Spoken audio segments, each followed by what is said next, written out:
एकदाच करा आणि आठवडाभर खा. काय ते तुम्हाला व्हिडिओमध्ये दाखवतेच. तो व्हिडिओ कुठेसुद्धा स्किप न करता संपूर्ण व्हिडिओ पहा. हाय हॅलो नमस्ते. स्वाती सांडभोर या यूट्यूब चॅनलवर तुम्हा सगळ्यांचं अगदी मनापासून स्वागत करते. इथे पहा, मी स्वच्छ धुवून टोमॅटो घेतलेले आहेत. आपल्याला छान असे लाल रंगाचे पाहून टोमॅटो घ्यायचे आहेत. त्यानंतर अगदी व्हिडिओमध्ये दाखवते त्या पद्धतीने टोमॅटो चिरून घ्या. इथे मी एका टोमॅटोच्या 2 फोडी करून घेतलेल्या आहेत.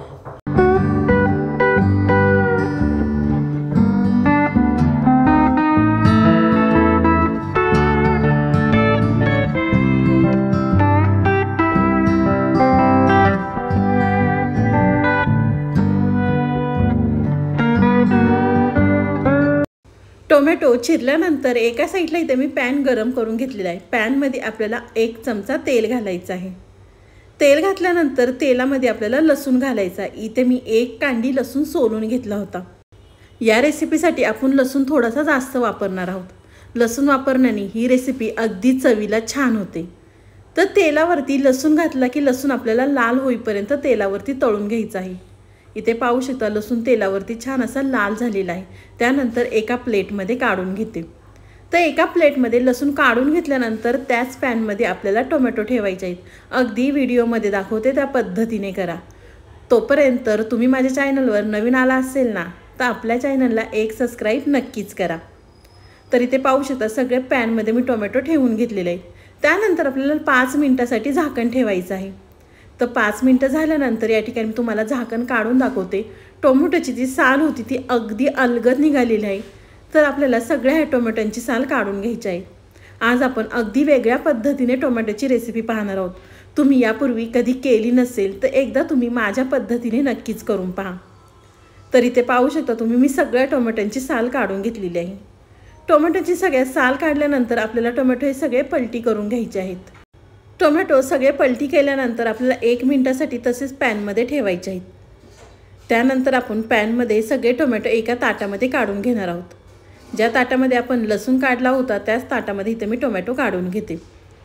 टोमॅटो ताटामध्ये काढल्यानंतर आपल्याला पावभाजी मॅशरने टोमॅटो सगळे मॅश करून घ्यायचे आहेत. तुम्ही पावभाजी मॅशरनी किंवा चॉपर असेल तर त्यामध्ये सुद्धा हे टोमॅटो मॅश करून घेऊ शकता. तर इथे पाहू शकता मी सगळे टोमॅटो हे मॅश करून घेतलेले आहेत.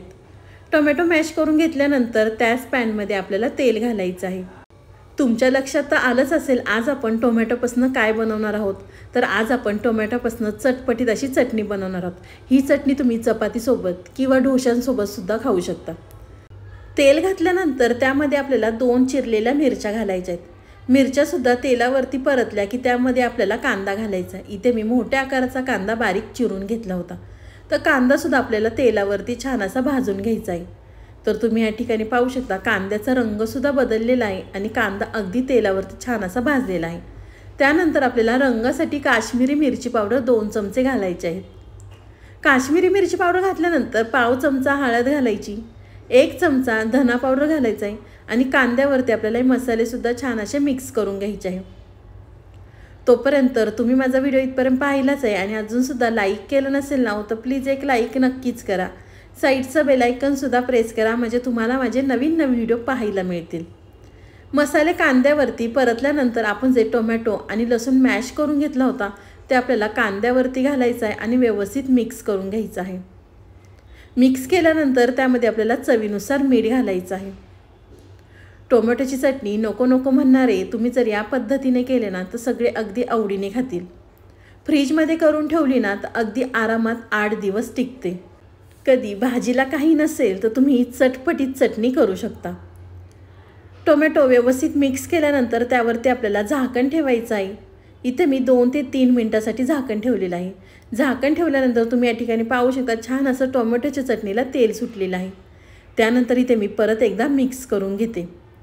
मिक्स केल्यानंतर त्यावरती आपल्याला भरपूर अशी चिरलेली कोथिंबीर घालायची आहे. अगदी जबरदस्त ही चटणी लागते बरं का. एकदा मी म्हणते म्हणून नक्कीच करून पहा. कोथिंबीर घातली की परत आपल्याला इथे मिक्स करून घ्यायचं आहे. मिक्स केल्यानंतर इथे मी एका बाउलमध्ये ही चटणी काढून घेते. तुम्हाला ही माझी आजची रेसिपी कशी वाटली ती मला नक्कीच कमेंट करून सांगा. व्हिडिओ आवडला तर व्हिडिओला लाईक, कमेंट, सबस्क्राईब करायला विसरू नका.